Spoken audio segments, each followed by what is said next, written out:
Okay, if you're involved in DeFi, you must have heard of Drip by now. It's a deflationary, fixed yield project that so far has delivered phenomenal returns to early investors, which is particularly impressive over the month of January when the rest of the crypto sphere has been plummeting in value generally across the board, and the Drip token has increased several fold. It's built by Forex Shark, who is now launching the Animal Farm on the 3rd of February.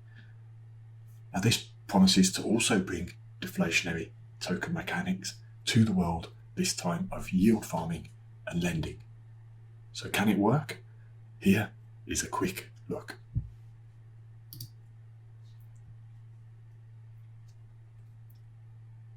Current launch time is 11 a.m. Eastern Time on Thursday, the 3rd of February. Now note that it was previously planned to launch on the 1st of February, but due to some improvements to the system, including security upgrades and a new tax on pigs sales, which is believed to be more beneficial to the deflationary design of the overall project, it's now been pushed back a couple of days, which allows for the new code to be fully tested and audited. The website, you can get to the launch of the Animal Farm website at this redirect address, driptoken.tech/animal. That's driptoken.tech/animal. And I've always also put a countdown link there so that you can see the precise launch time. It will be important to get in as early as possible. There will be benefits to doing that. So if you don't know exactly what Eastern Time is in your location, go to that countdown link and you'll be able to get the precise time from there. So what is Animal Farm? Well, it's claimed to be the world's first deflationary, decentralized yield farm and lending protocol, where participants own and profit from use of the network.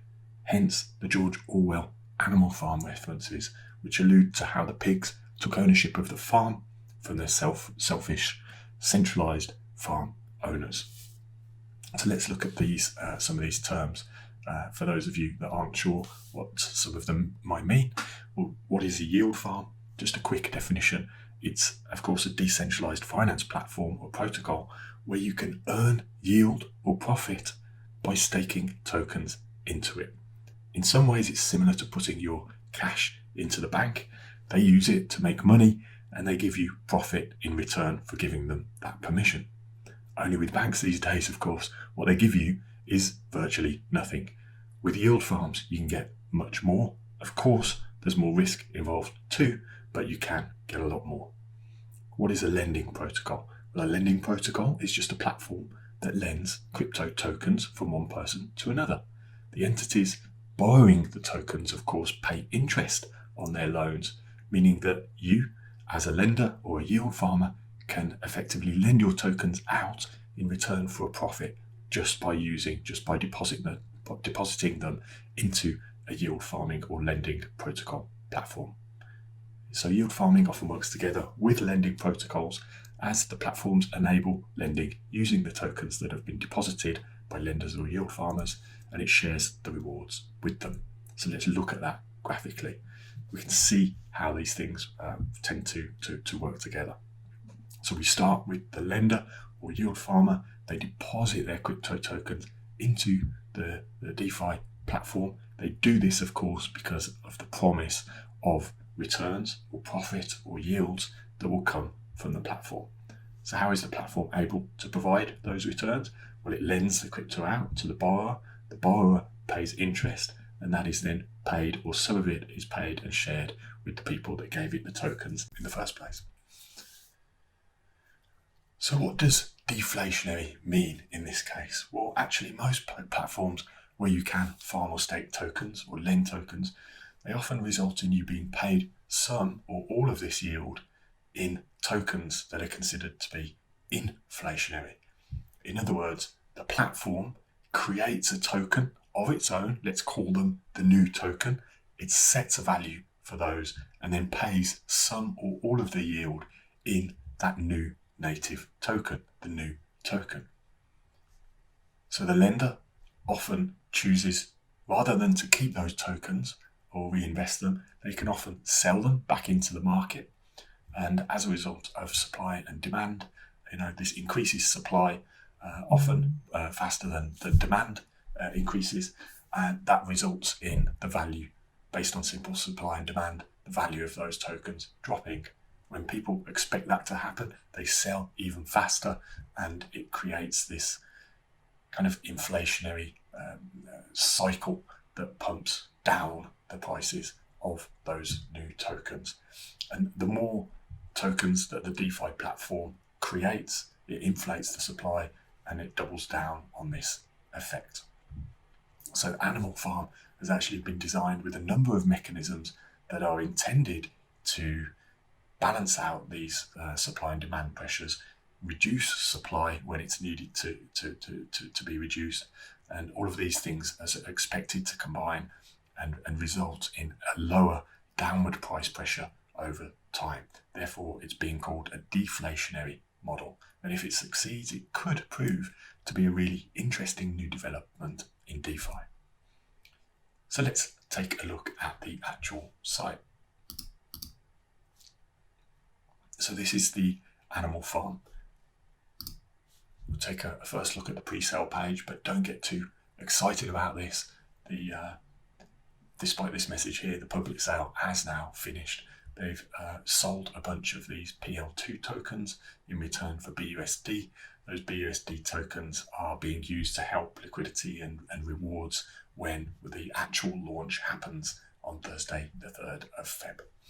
There was another kind of pre-sale.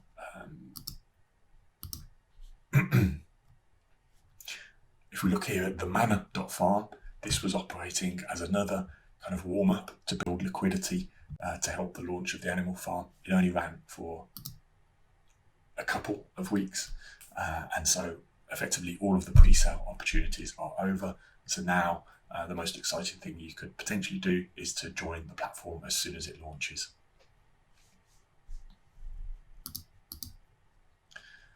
If we take a quick look at the farms and the pools, if you did use the previous incarnation, the Mana Farm, you'll see that the options here for depositing pairs of tokens in the farms or individual tokens in the pools are very similar, if not exactly the same. The core ones, the core tokens here are dogs and pigs. So the main pool here, you can put dogs in. There will be a reduced tax for depositing dogs as opposed to any of the other non-native tokens such as BNB and ETH and Cake. And similarly over in the farms, the core tokens are these three: dogs with BUSD, dogs paired with BNB, or the drip token paired with BUSD. These have different taxes to all of these other more common non-native, non-platform tokens. You can deposit all of these. If you deposit the core tokens, you'll earn the pigs token. If you deposit any of the non-native tokens, you'll earn dogs that you can then invest to earn the pigs. This is a key part of the design here. You may ask what you would do with pigs tokens. Well, those are deposited into the pig pen, and this is where you get ownership, you claim ownership of the platform as you would do, as the pigs did in Orwell's book. So that ownership is represented in two ways. Firstly, it gives you voting rights for any new proposals that are likely to improve the platform. I believe that any pigs staker will be able to create a new proposal. This could be a suggestion for a new partnership with another project that will bring value into the Animal Farm. It could be a suggestion for new token pairings or to change the rewards, or it could be new features and functionality in the platform. So in addition to that governance right that is given to you when you stake pigs, you'll also earn rewards in the BUSD token. And this again is a key part of the deflationary design. So how does it actually work, this deflationary design? Well, bottom line, you have the two tokens that are used in different ways to reduce sell pressure and increase demand for the pig token.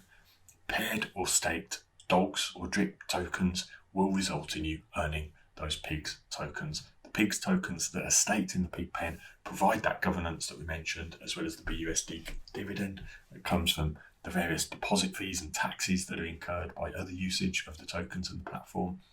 Those staked tokens, people that are putting their tokens into the animal farm, those are then reused and sent over to PancakeSwap's lending protocol.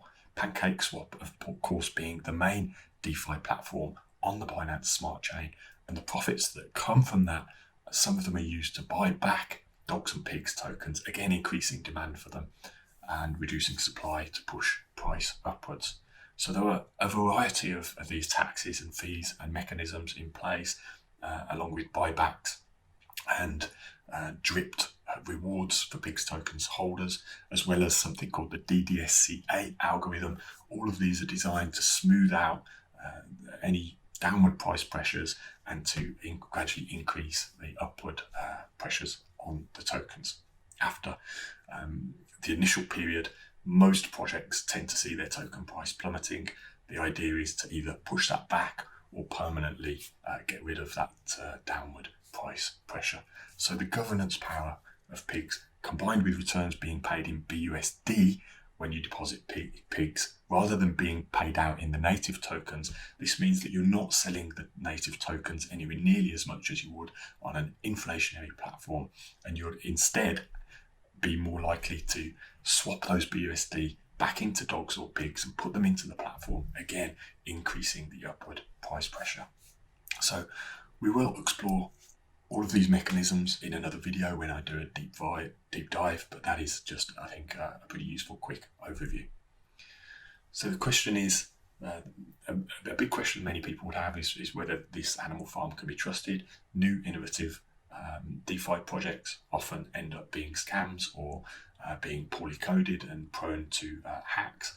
Well, it's impossible to say whether it can actually be trusted to deliver on its claims, but the developer, Forex Shark, does have a long track record in DeFi, and his most recent project, the Drip Network, has certainly been delivering on its promises, with that price, as I mentioned, having increased by thousands of percent since the launch 9 or 10 months ago. So based on track record, at least, you would say you probably can trust it more than a typical newly launched DeFi site. So, as I say, the dev's been in the space for years. You can check out the performance of his previous projects yourself. One of them is Reap on Ethereum, the Binance version, which is called Breep, that's BR34P. The Rake project, which was part of that, which is probably the least successful of all of the previous projects.